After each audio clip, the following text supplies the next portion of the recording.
Long time no see. It's been a minute. Today's what, the 1st of May? I don't think I streamed since like the 21st. Been a long week. Been a long fucking week. We'll get more into that later, but as the title suggests, I'm gonna do a lot of rambling about my mental health journey. And I would love to hear from chat and anybody else. You know, just about your own mental health journey. I'm open to questions, whatever the hell anybody wants to talk about. I'm in a weird, kind of like in a weird place, like emotionally, obviously. Why else would I be fucking talking about mental health journeys? But yeah, like I said, we're gonna get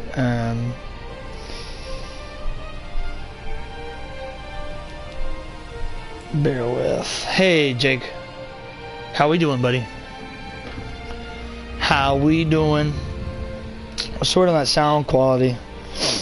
It worked, seemed to be okay last time I streamed this game. But we'll see how we do. Do what? No, I was shaking my hand out. I thought you were like trying to shoot me or something. Oh baby, no, I'm not trying to shoot you. Music is a bit loud. All right, we'll fix that. Audio.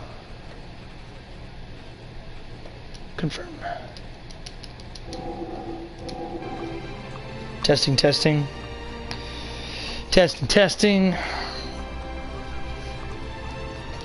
It feels like it'd be better. Feels like it'd be better. Yeah, we're just kind of chilling. We're just gonna chill for a little bit before we start talking about mental health journeys. Perfect. Good. Because the music in this game is beautiful, and I want y'all to be able to hear it. But of course, you know, I'm gonna talk about real shit, and I also want you to hear that. Digging around in my folders that I got from the hospital this week, because there's a lot of good stuff in here that I want to share with you guys. Just gonna talk about some shit that you know, that I want to talk about. No, that's paperwork. A lot of paperwork when you go to a behavioral health hospital. A lot of paperwork. I think there's a lot of paperwork when you go to a hospital, period. But like, particularly a behavioral health hospital. You know, it's kind of weird. Because like in the, you know, in a hospital like that, like, you know, you go to your standard hospital, you know, you go to OU Med, you go to Mercy or whatever, and like, you know, they're checking for broken bone, or like, you know, they stick the little armband on you, and they're like, oh, you got high blood pressure, that's why you're dizzy, or you got low blood pressure, and that's why you're dizzy, or like, you know, they'll check your blood and they'll run some tests and whatnot, but like, when you go to like a behavioral health hospital, you know, you're in there for like shit and you know, for your mental health, and mental health psychology, at least at this point, is not near as cut and dry.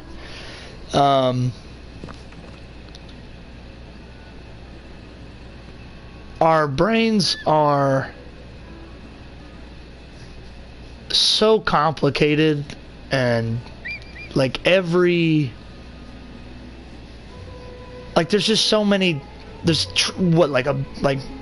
more neurons than there are stars in our galaxy or some shit like that, and they all connect to each other in different ways. And so like, and a lot of those connections when they're re-triggered, can be really detrimental to your like state of being, you know, like post-traumatic stress. We're all familiar with that. But typically when you hear someone refer to PTSD, you think like combat vets, right? People that have had bombs blown off, you know, or they watched their friend die, or they got shot, or they were in a, you know, or they were a POW camp, you know, and they're traumatized by that. But that's not the only trauma that exists, you know.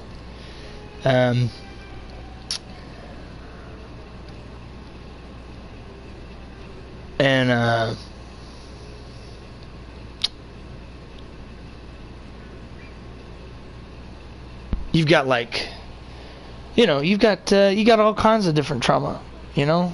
You've got like, I mean, fuck. There's obviously physical trauma. You know, you get the shit kicked out of you. You know, you may have head trauma. You know, or you've got,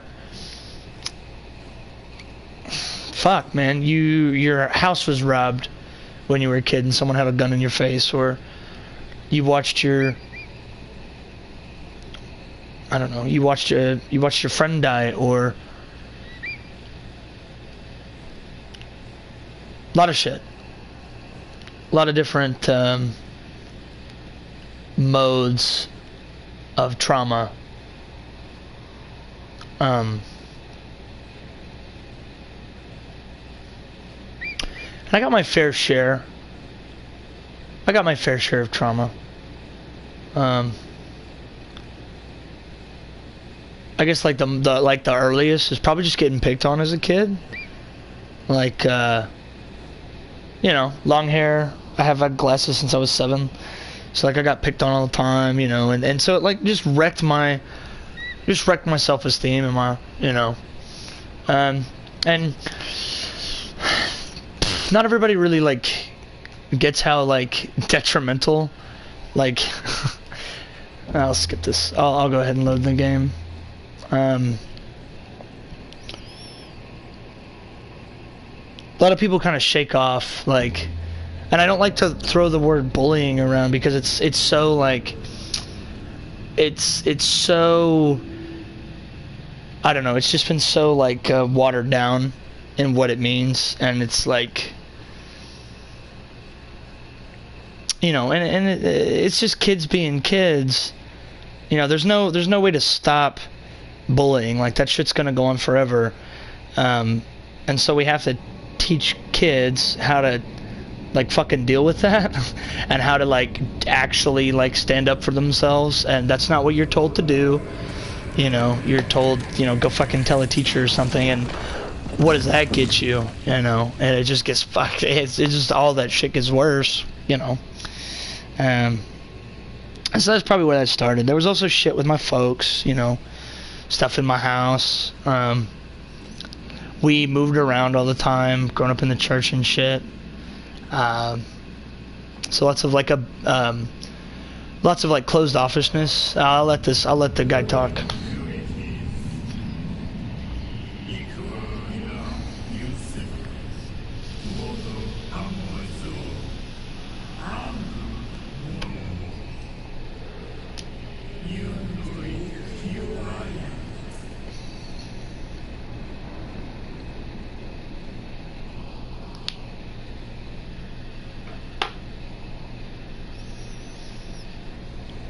Alright, hold up. I'm gonna grab the bird. Come here, you little shit. Get him! You little motherfucker. I told you I'd do it. And then he just drops you on the ground. Yeah. I don't remember what I was talking about.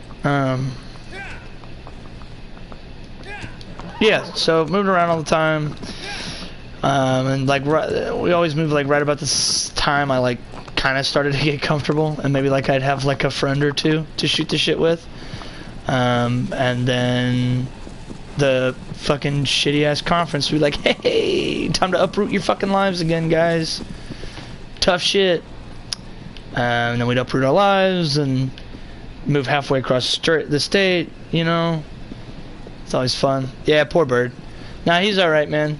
He put me down. He was like, get the fuck off of me, dickhead.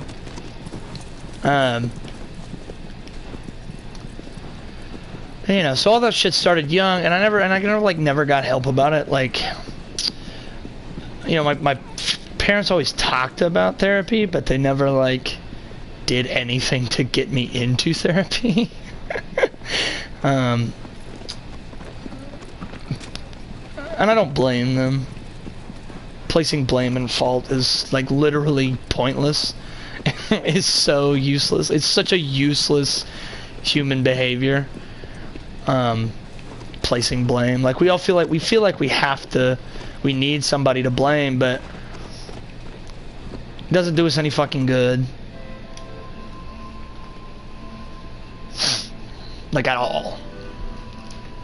If anybody has an argument against that, you let me know. I'm happy to hash it out with you.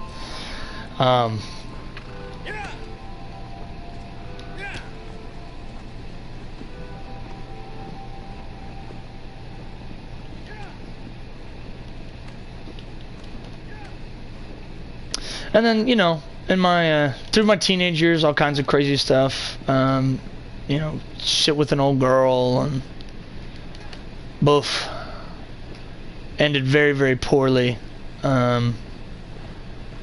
Very, very poorly, and the whole fucking situation was, like, not good at all. But what can you do? And then my relationship with my, like, entire family went really south, like, towards the end of high school, starting to, you know, coming up on graduation and shit. It was just, there's a lot going on. A lot going on in the house. And I just totally disconnected. I just was, like, I was never at home. Every chance I got to leave, I was just like, adios amigos, fucking see you never. And then, you know, graduation rolls around, and I got the fuck out real fast. And I got a lot of guilt about that.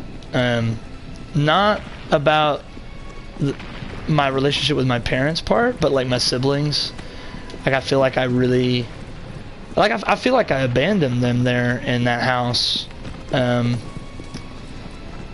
And, you know, when we talk, we don't, it's not like the vibe that I get, you know, and they haven't said anything like that. I just have my own guilt. We're just gonna ride around this guy in the pretty scenery for a little bit until I just feel like fighting this guy, because I just do not want to fight his AI. It's legit the fucking worst.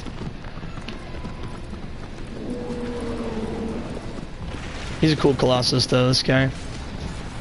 He gave me a lot of grief as a kid.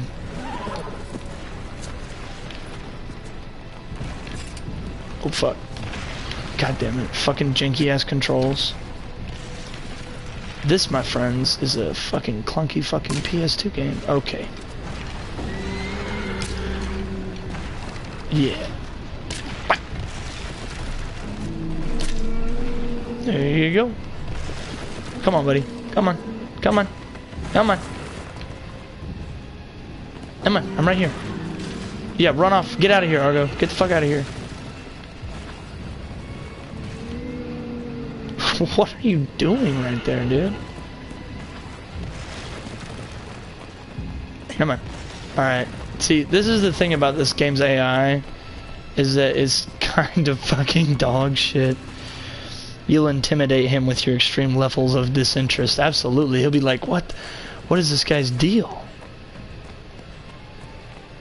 Alright, now hopefully he's over there. Alright. Looking down at it like I'm fucking jackass. Shh. You don't know I'm here.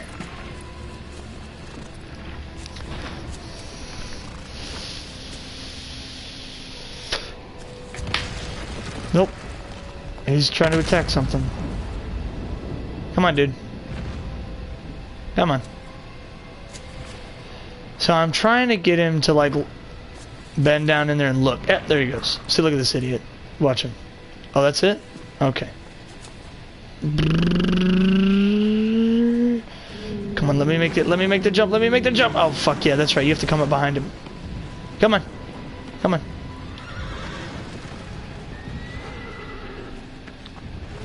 This game is beautiful. Look at that. Look at that. So fucking insignificant. Speaking of insignificant, that is how I felt on April 23rd, at about 4 o'clock in the morning.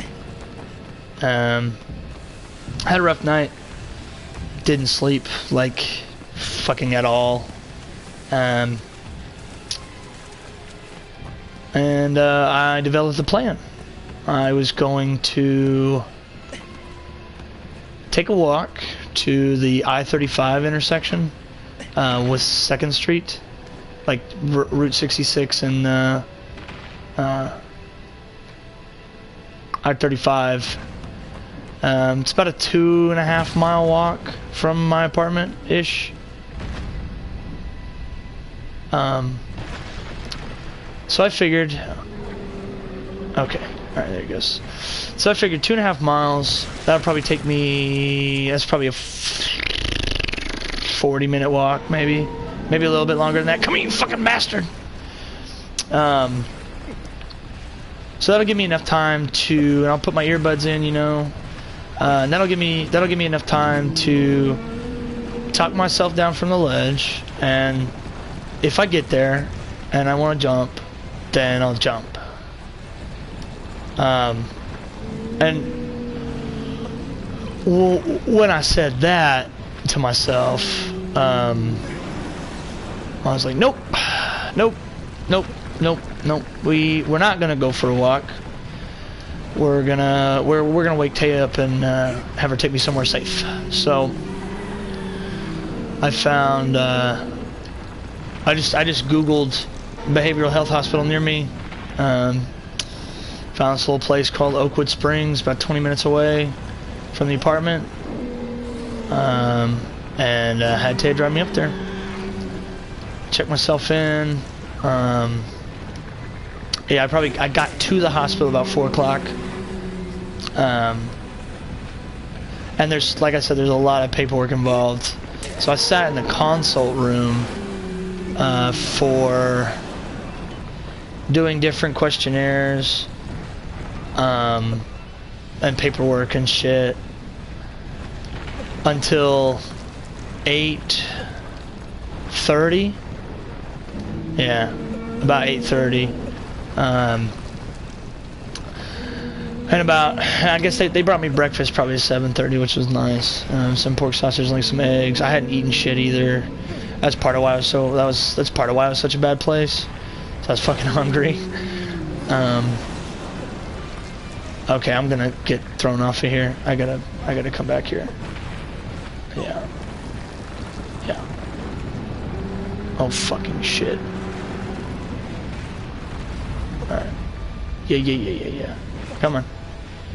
Dumbass. Grab a hold. There you go.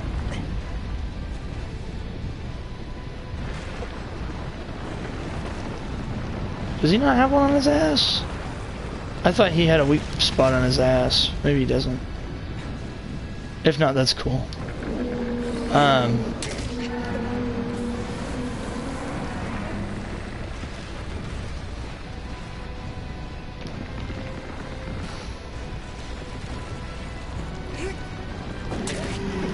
Come on.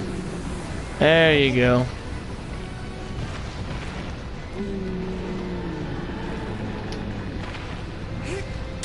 There we go.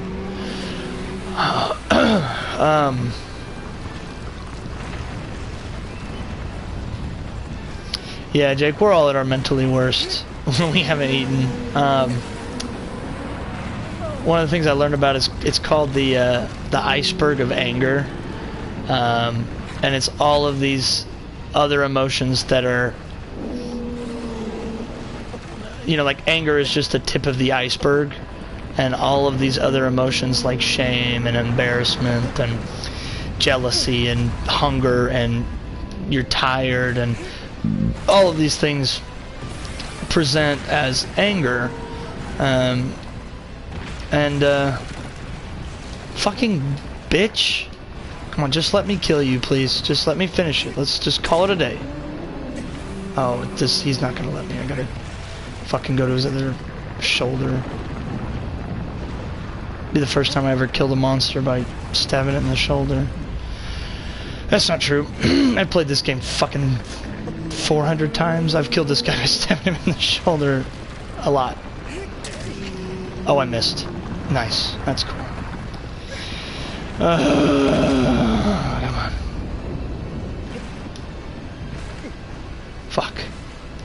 Come on. Just kill him. Okay.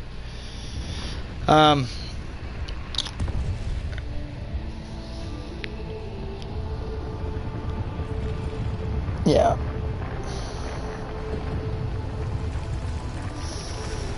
And then I'm like, I guess I get there, they finally get me back to the unit where I'm gonna stay for the week.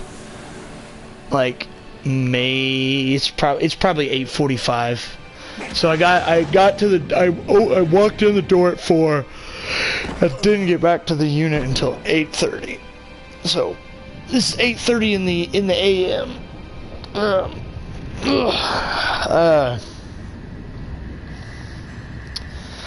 And then I hang out at the nurse's station and do some more fucking paperwork for like 100 years.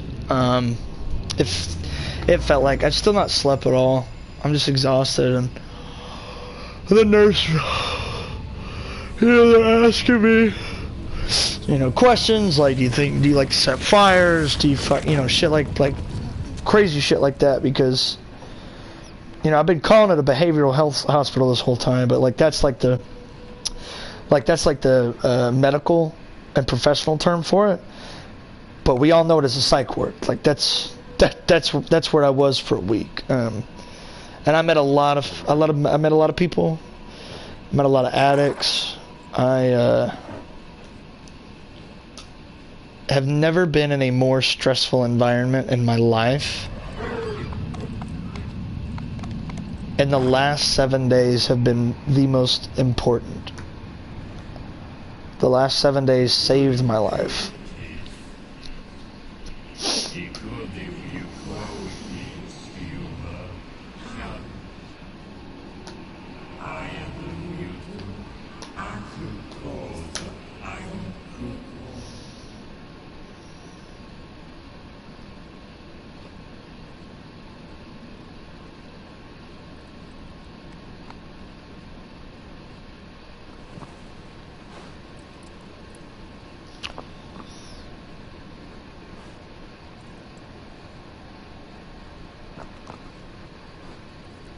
And if I had had the same Thursday night 2.5, 3 years ago, before I started counseling, would not be doing this stream today. Would not be playing Shadow of the Colossus.